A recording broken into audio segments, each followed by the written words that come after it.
अस्सलाम वालेकुम प्यारे बच्चों, कैसे हो।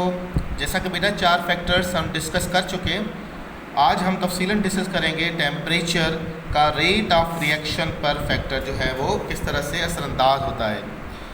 तो याद रहे बेटा, टेम्परेचर के हवाले से टेम्परेचर जो है जनरली रेट ऑफ रिएक्शन से डायरेक्टली प्रोपोर्शनल है, यानी कि जितना टेम्परेचर आप बढ़ाओगे रेट ऑफ रिएक्शन जो है उसी हिसाब से बढ़ता जाएगा।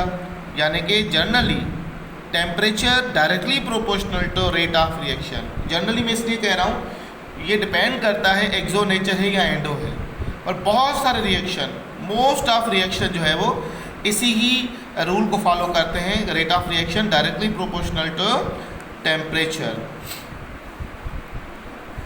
आखिर ये रेट ऑफ रिएक्शन को किस तरह से इंक्रीज करता है। बेसिकली ये 2 फैक्टर्स पे काम करता है। नंबर 1, डिक्रीज द रेजिस्टेंस, ये रेजिस्टेंस को डिक्रीज करता है, जो फ्रैक्शन है उसको डिक्रीज करता है। जैसे आप टेम्परेचर बढ़ाओगे तो टेम्परेचर बढ़ाने पे क्या होता है, इफेक्टिव कोलियन बढ़ जाती है, increase the number of effective collision. और आपको पता है जितनी इफेक्टिव कोलियन बढ़ेगी उतने नंबर ऑफ मॉलिक्यूल्स जो है वो जल्दी जल्दी प्रोडक्ट में कन्वर्ट होते जाएंगे। सो टेम्परेचर जो है रेजिस्टेंस को डिक्रीज करता है, फ्रैक्शन को डिक्रीज करता है और इफेक्टिव कोलियन को बढ़ाता है, और जिसकी वजह से रिएक्शन जो है वो स्लो से अब फास्ट की तरफ बढ़ जाता है। एक एग्जांपल जो हमारे साथ टेक्स्ट में मेंशन की गई है, हाइड्रोजन एंड ऑक्सीजन आप कंबाइन करें नॉर्मल टेम्परेचर पर, ये कभी भी रिएक्शन नहीं होगा, not at possible at normal temperature पर ये रिएक्शन होगा ही नहीं। अलबत्ता आप बहुत ज़्यादा टेम्परेचर दोगे तभी ये रिएक्शन पॉसिबल है। उसके अलावा बहुत सारे और एग्जांपल्स, जैसे कि हम बहुत सारी चीज़ें जो है वो फ्रिज में रखते हैं प्रिजर्व करने के लिए, अंडा वगैरह। अगर आप अंडा फ्रिज में रखते हो तो इसको ख़राब होने में बहुत ज़्यादा टाइम लगेगा, 6 माह लगेंगे। पर अगर जैसे कि हमारे यहाँ गर्मियाँ हैं, बहुत ज़्यादा गर्मियाँ, अगर अंडे को बाहर रखोगे तो ये 1 दिन में भी ख़राब हो जाएगा। वजह ये टेम्परेचर है, क्योंकि रेट ऑफ रिएक्शन जो बाहर है बढ़ जाता है और रेट ऑफ रिएक्शन जो है वो कम हो जाता है जब टेम्परेचर क्या हो, आपका कम हो। अब सवाल ये है कि रेट ऑफ रिएक्शन कितना बढ़ता है, तो याद रहे बेटा एवरी 10 डिग्री, यानी कि वो 10 सेल्सियस में हो या 10 केल्विन हो, इसका कोई फ़र्क नहीं पड़ेगा। मैं पहले भी एक्सप्लेन कर चुका हूँ। याद रहे बेटा एवरी 10 डिग्री अगर आप टेम्परेचर इंक्रीज करोगे तो रेट ऑफ रिएक्शन डबल होगा। अब ये भी ज़रूर नहीं है कि एग्जैक्ट डबल हो, डबल से थोड़ा इंक्रीज ज़्यादा भी होगा और कम भी हो सकता है, पर एक राउंड फिगर जो है वो क्या है, आपकी डबल। ये मेंशन किया जाता है कि 2 टाइम्स और 3 टाइम्स। अगर 2 टाइम्स है तो रिएक्शन 2 टाइम्स बढ़ता जाएगा, 3 है तो 3 टाइम्स बढ़ता जाएगा। तो जनरली ये थम्स रूल जो हमें बतलाता है वो ये बतलाता है कि अगर 10 डिग्री आप टेम्परेचर बढ़ाओगे तो रेट ऑफ रिएक्शन भी क्या होगा, डबल होगा। मिसाल के तौर पर मैं आपको एक ग्राफिकल आपको समझाऊं और फिर कुछ एग्जांपल दे रहा हूं आपको। ये आपका एक टेम्परेचर है जिसका नाम T1 है बेटा, ये आपका क्या है, T1 टेम्परेचर है, और ये आपका टेम्परेचर जो है वो है आपका T2 टेम्परेचर है, इसको हमने नाम दिया T2 टेम्परेचर। अब क्या हुआ, अगर आप देखें ये तो फ्रैक्शन है, इसको छोड़ दो, यहाँ पर आ जाए, ये यहाँ से यहाँ तक का जो डिस्टेंस है, आप अगर आपको नज़र आ रहा हो, ये आपका T1, और यहाँ से अगर आप देखें तो ये क्या है, आपका T2 है। तो अगर आप देखें तो रेट ऑफ रिएक्शन जो है, यहाँ पर थ्रेशोल्ड एनर्जी है, बढ़ रही है with respect of temperature increase करने पे, और डबल हो रही है, एग्जैक्ट डबल हो रही है। इस लाइन को देखो तो ये लाइन आपको छोटी नज़र आ रही है, इस लाइन को देखो तो ये लाइन आपको बड़ी नज़र आ रही है। तो अप्रोक्सीमेटली ये डबल हो रहा है। रेट ऑफ रिएक्शन क्या हो रहा है आपका, rate of reaction will be a double. Look at over here, यहाँ पर अगर T1 देखें तो T1 का ये जो आप ये क्या है, ये एनर्जी है, एक्टिवेशन एनर्जी। यहाँ पर एक्टिवेशन एनर्जी, यहाँ पर देखें ये फ्रैक्शन है पूरा, यहाँ पर देखें तो यहाँ पर जो आपका प्रोडक्ट कोलियन है, इफेक्टिव कोलियन बहुत कम है, और जब आपने टेम्परेचर इंक्रीज किया T2 तो इफेक्टिव कोलियन क्या हुआ बेटा, इफेक्टिव कोलियन बढ़ गई। एग्जैक्टली डबल हो गई, तो रेट ऑफ रिएक्शन भी क्या हुआ आपका, डबल हुआ। नाउ द क्वेश्चन, अगर हम रेट ऑफ रिएक्शन मालूम करें किसी भी पर्टिकुलर रिएक्शन का, तो कैसे मालूम करेंगे? तो हमारे पास दो मेथड है। एक ही हमारे पास अप्रॉक्सीमेट मेथड, क्या मेथड है? Approximate method. और दूसरा है एग्जैक्ट और एक्यूरेट मेथड। अप्रॉक्सीमेट मेथड किस तरह से हम कैलकुलेट करते हैं? अगर मैं आपसे कहूँ एक रिएक्शन है जिसका रेट ऑफ रिएक्शन जो है वो x है, और टेम्परेचर जो है वो आपका 10 सेल्सियस है। बात में आ रही है? 10 सेल्सियस है। बताओ कि अगर मैं टेम्परेचर इंक्रीज करूं 10 से 40 डिग्री सेंटीग्रेड, तो रेट ऑफ रिएक्शन क्या होगा? इसके लिए बहुत आसान है, आप एक छोटी सी टेबल बनाएं और आप एग्जैक्ट वैल्यू मालूम कर सकते हो। कैसे? आपने कहा जब 10 सेल्सियस था तो उस वक्त वैल्यू था आपका x, अब 20 हो गया, यहाँ पर 20 तो ये आ गया 2x, डबल कर दें। अब टेम्परेचर क्या हुआ 30, तो यहाँ पर इसका डबल क्या होगा 4x। अब हो गया 40, तो इसका डबल क्या होगा 8x। तो इसका मतलब रेट ऑफ रिएक्शन क्या होगा 8x होगा।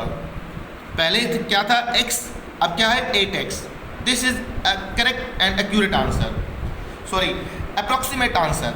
अब ये ज़रूर नहीं है, 19-20 का फ़र्क आ सकता है। जैसे हमारे सिंटेक्स में एक एग्जाम्पल दी जा रही है, अगर आप उस एग्जाम्पल को देखो तो वो एग्जाम्पल ये है कि अगर आपने टेम्परेचर इंक्रीज़ किया कितना, 400 से 450 सेल्सियस, 400 से 450 सेल्सियस अगर आपने इंक्रीज़ किया, तो रेट ऑफ रिएक्शन क्या होगा? रेट ऑफ रिएक्शन क्या होगा? That's the question. ये देखें, मैं यहाँ पे लिख देता हूँ, 400 से 450 सेल्सियस, और रेट ऑफ रिएक्शन कितना है? शुरू में 3 × 10⁻⁻12 है। बस में आ रही है? ये क्या है आपका रेट ऑफ रिएक्शन, इतना दिया जा रहा है। और अगर 50 सेल्सियस इंक्रीज किया जाए, कितना 50 सेल्सियस इंक्रीज किया जाए, तो रेट ऑफ रिएक्शन क्या होगा? According to our syntax coefficient factor multiply कर रहा है सिंपली। देखें 400 और 450 में डिफरेंस कितना है बेटा? 50 का 5, तो 5 फैक्टर जस्ट मल्टीप्लाई कर रहा है किसके साथ? 3 × 10⁻⁻12, यूनिट सेम रहेंगे। तो 5 × 3 15, 15 × 10⁻⁻12, ये आंसर निकाल रहा है। याद रहे ये तरीक़ेकार नहीं है, जो तरीक़ेकार है ये बिल्कुल गलत तरीक़ेकार है। जो तरीक़ेकार है, अप्रॉक्सीमेट तरीक़ेकार है, वो ये है कि आप एवरी 10 डिग्री पर आप इसका डबल कर दें। तो मैं किस तरह से डबल कर दूंगा आप देखें। 400 पे कितना था रेट ऑफ रिएक्शन? आप बोलोगे 3 × 10⁻⁻12। बात समझ में आ रही है? अब आप क्या करें, 10 बढ़ाते जाएं, यानी कि 400, अब 400 लिखते हैं 10, 420, 430, 440, 450, इस तरह से अब छोटी सी टेबल बनाएं जल्दी जल्दी। अब आप क्या करें, इसका डबल कर दें, यानी कि ये सपोज करें ये आपका वैल्यू है x, अब क्या होगा 2x, 4x, अब क्या होगा 8x, अब क्या होगा 16x, अब क्या होगा 32x। बस में आ रही है 32x, यानी कि जो भी x वैल्यू है इसको 32 से मल्टीप्लाई कर दें, यानी कि 32 से जब आप मल्टीप्लाई करोगे 3 × 10⁻⁻12, तो बेटा आंसर जो आ रहा है वो आ रहा है 96 × 10⁻⁻12। तो यही आपका अप्रॉक्सीमेट मेथड और ये आपका आंसर सही आंसर है। अब बहुत सारे बच्चे कमेंट्स भी करेंगे, जाहिर बात है सर हमारे सिंटेक्स में तो 15 लिखा हुआ है, आपने लिखा है 96, तो which is the correct answer? बेटा दोनों इनकरेक्ट हैं, चाहे ये आंसर हो चाहे आपका ये आंसर हो, दोनों गलत हैं, क्योंकि ये अरहेनिस इक्वेशन को फॉलो नहीं करेंगे। अरहेनिस पे तो आंसर ही कुछ और आ रहा है, पर अप्रॉक्सीमेट मेथड के हिसाब से 96 is the accurate answer. 15 answer आएगा ही नहीं, किसी भी हिसाब से 15 आंसर आपका नहीं आएगा। अगर ये इंट्री टेस्ट में सवाल आए, चूँकि ये डायरेक्ट टेक्स्ट में से है, तो आप भले इसको प्रायोरिटी दें, चूँकि हमारे बहुत सारे और भी एग्जाम्पल्स हैं जो गलती सही पर हमारे सिंटेक्स में है। तो बहुत सारे बच्चे कंप्लेन भी करते हैं, सर हमने तो सिंटेक्स को फॉलो किया था लिहाजा हमें मार्क्स दी जाए। तो आप इसी को ही फॉलो करें। अदरवाइज अप्रोक्सीमेट मेथड क्या होता है, यही मेथड है आपका। अगर आप एक्यूरेट मेथड को फॉलो करना चाहोगे तो एक्यूरेट मेथड के लिए आपको अर्हेनियस इक्वेशन को फॉलो करना पड़ेगा। और अर्हेनियस इक्वेशन कौन सी है बेटा, ये है आपकी अर्हेनियस इक्वेशन।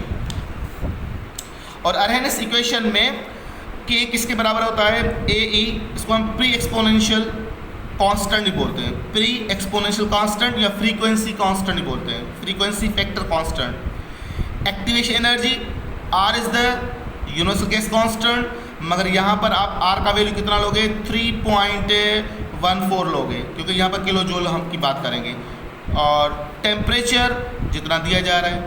तो अगर आप इस मेथड को फॉलो करोगे तो रेट ऑफ रिएक्शन आपका एक्यूरेट आएगा। बस यहाँ पर दो चीज़ें मेंशन की जाएगी। अगर ये एंटी टेस्ट में सवाल आ जाए तो ज़रा गौर से सुनिएगा। एक्टिवेशन एनर्जी आपको दी जाएगी, प्री एक्सपोनेंशियल कांस्टेंट आपको दिया जाएगा, तो फिर आप आसानी से कर सकते हो। इसको इस तरह से लिख सकते हो, के ए log of 10 लिख सकते हो इसको, और इसको आप लिखो माइनस ई ए, ई छोटी को रिप्लेस करके मैंने लिखा है इसका 2.34 वैल्यू लिखा है, और आर टी सेम फैक्टर लिखा है। तो आप इस तरह से लिख सकते हो। ये आपका कांस्टेंट है, और कांस्टेंट वैल्यू आपको 100, 50, 80 इस तरह से मिली होती है। बाकी ये वैल्यूज़ जो है आपको अगर मिले हों अपना एक्टिवेशन एनर्जी, तो आप आसानी से रेट ऑफ रिएक्शन मालूम कर सकते हो किसी भी रिएक्शन का। अगर आपको एक्यूरेट रेट ऑफ रिएक्शन मालूम करना हो तो उसका मेथड ये है बेटा। आई होप ये टेम्परेचर पॉइंट आपको समझ में आई होगी। इस पर प्रैक्टिस कीजिएगा। अगर कोई सवाल हो तो ज़रूर शेयर कीजिएगा। अपना ख्याल कीजिएगा बेटा। अल्लाह हाफिज़।